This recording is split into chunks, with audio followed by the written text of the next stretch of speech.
ॐ नारायणं नमस्कृत्यं नरं चैव नरोत्तमं देवीं सरस्वतीं व्यासं ततो जयमुदीरयेत्। ईशावास्यमिदं सर्वं यत्किञ्चिज्जगत्यां जगत् तेन त्यक्तेन भुञ्जीतां मा गृध कस्यचिद्धनम्। प्रिय सज्जनों, आज मैं लाइव हूँ।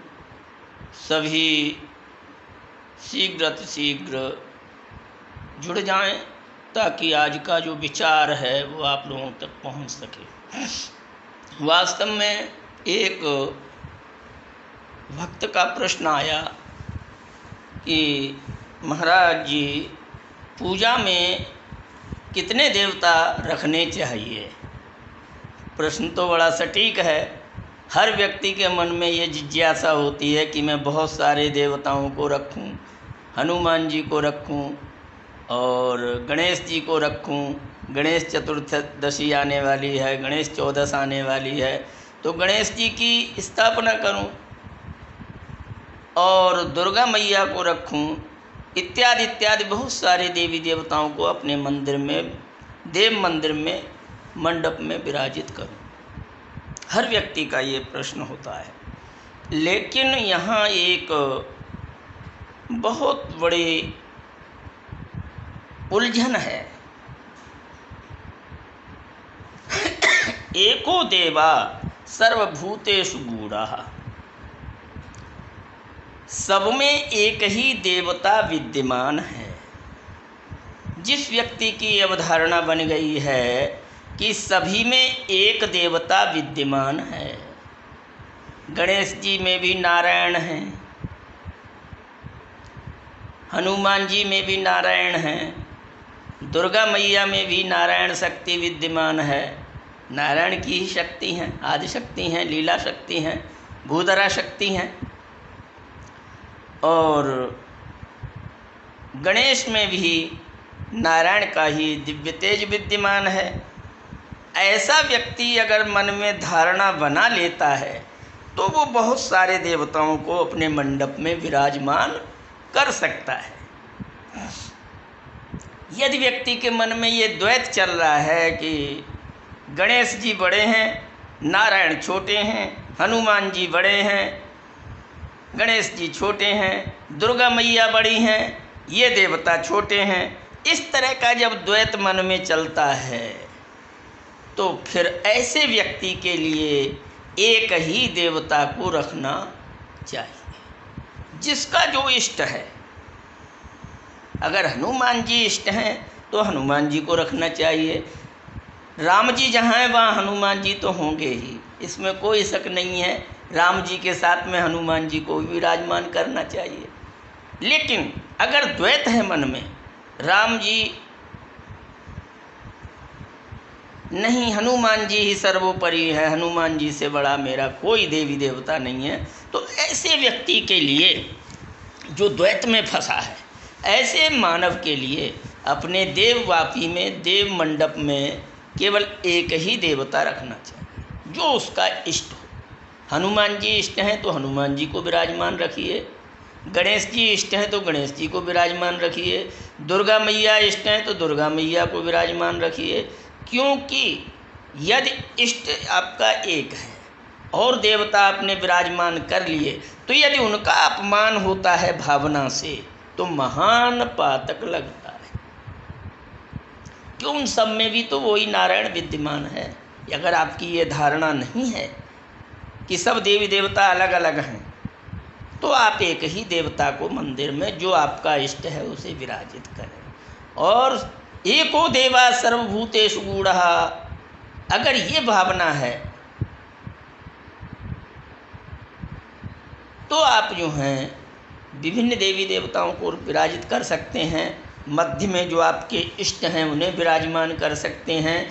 दाएं बाएं अगल बगल बाबा भोलेनाथ, हनुमान जी, गौरी मैया, शंकर भगवान आदि आदि आदि आदि जितने भी देवता हैं, जितना बड़ा आपका मंदिर हो, देवव्यापी हो, उसमें उतने देवी देवता विराजमान कर सकते हैं। एक बहुत सुंदर कथा सुनाता हूँ। भक्तिमाल में कथा आती है, एक भक्त था, वह शालिग्राम के लिए ही सर्वोपरि मानता था। शालिग्राम नारायण स्वरूप हैं और सब देवता छोटे हैं। शालिग्राम से बड़ा कोई देवता नहीं है। विष्णु भगवान को एक दिन उसने विष्णु भगवान के ऊपर, शालिग्राम के ऊपर विष्णु भगवान को सुला दिया। ये तो छोटे हैं, विष्णु बड़े हैं। गुरुदेव ने इस क्रिया को देखा तो गुरुदेव को बड़ा दुख हुआ। शालिग्राम है वो नारायण है, नारायण है वो शालिग्राम है।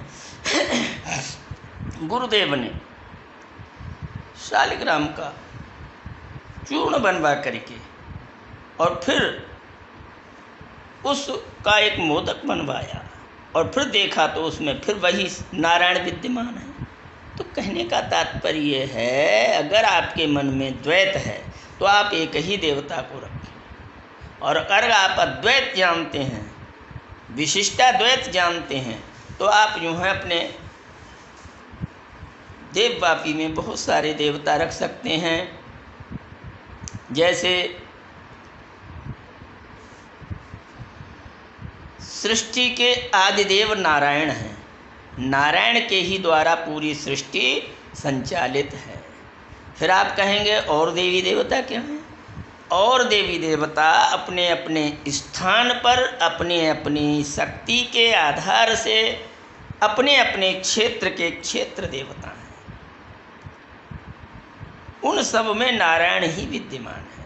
यदि ऐसा नहीं होता तो वेद मंत्र कहता है, हरि ओम गणानां त्वा गणपतिं गवामहे प्रियाणां त्वा प्रियपतिं गवामहे निधिनां त्वा निधिपतिं गवामहे वसो मम आहम जानि गर्भधम् तत्त्वमसि जासि गर्भधम्।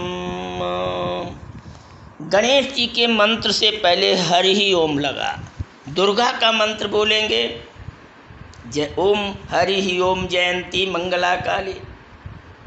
सबसे पहले हरि ओम मंत्र का उच्चारण होता है। Hari Om is a widow power. Hari Om शब्द वह शब्द है जैसे कि तोप में बारूद रखी जाती है तो वैल्यू बारूद की होती है, गोले की नहीं। जितनी बारूद उसमें होगी उतनी दूर जाके वो फायरिंग करेगा। इसी तरह से हरि ओम शब्द विल पावर है, अपने में पूर्ण शक्तिमान है। इसीलिए हर मंत्र के साथ साथ मंत्र चाहे हनुमान जी का हो, हरि ओम शब्द के बिना वो मंत्र अधूरा है। इसलिए प्रत्येक वेद मंत्र के साथ हरि ओम का उद्घोष किया जाता है। ब्रह्मा जी आदि जो देवता हैं अपने अपने क्षेत्र के आधार से, अपने अपने शक्ति के स्वरूप से, अपने अपने समय काल के आधार से अपने में बड़े हैं, कोई छोटा नहीं है। को बड़ छोट कहत अपराधु।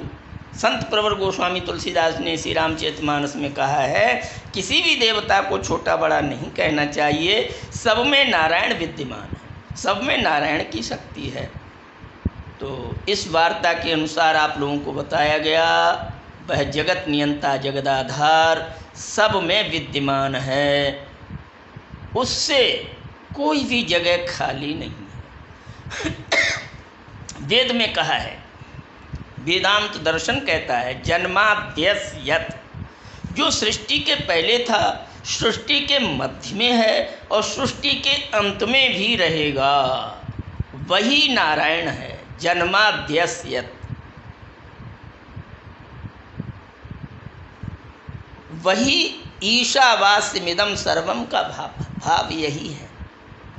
वही नारायण सृष्टि के पहले है, सृष्टि के मध्य में है और सृष्टि के बीच में भी है। श्रीमद् भागवत चतुश्लोकी श्रीमद् भागवत में भी उसी नारायण के विषय में कहा गया है। मैं सृष्टि से पहले था, चारों श्लोक का भाव यही है।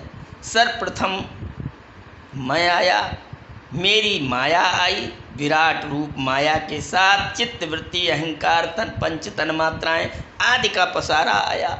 उसके बाद सृष्टि और फिर सब मुझ में लय होते हैं। यही उस चतुश्लोकी भागवत का निष्कर्ष और सारांश है। अर्थात नारायण सब में विद्यमान है। Narayan is a will power. और देवी देवता जो हैं अपने अपने स्थान पर विल पावर हैं। जैसे राष्ट्रपति प्रथम नागरिक है, सर्वोपरि विल पावर है। प्रधानमंत्री अपनी जगह पर विल पावर हैं और मुख्यमंत्री अपनी जगह पर विल पावर हैं। अब कहा जाए मुख्यमंत्री और प्रधानमंत्री में कोई अंतर नहीं है, तब तो कोई ये कहेगा ये महामूर्ख है। मुख्यमंत्री अपने क्षेत्र का मालिक है, प्रधानमंत्री पूरे देश का मालिक है और राष्ट्रपति पूरे राष्ट्र का मालिक है। कहने का तात्पर्य है रूप अनेक हैं, शक्ति एक ही काम कर रही है। यदि मन में द्वैत है तो फिर एक ही देवता को विराजमान करो जो आपका इष्ट है।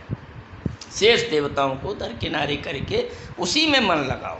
और अगर मन परफेक्ट हो गया है, मन में कोई अंतर्द्वंद नहीं है, तो हनुमान जी को भी रख सकते हो, राम जी को भी रख सकते हो, कन्हैया को भी रख सकते हो, लड्डू गोपाल भी रख सकते हो, आदिशक्ति दुर्गे माँ को भी मंडप में विराजमान कर सकते हो। आशा है आपके प्रश्न का सटीक उत्तर देने के लिए दास ने पुरजोर प्रयास किया है और आप मेरे उत्तर से सहमत होंगे।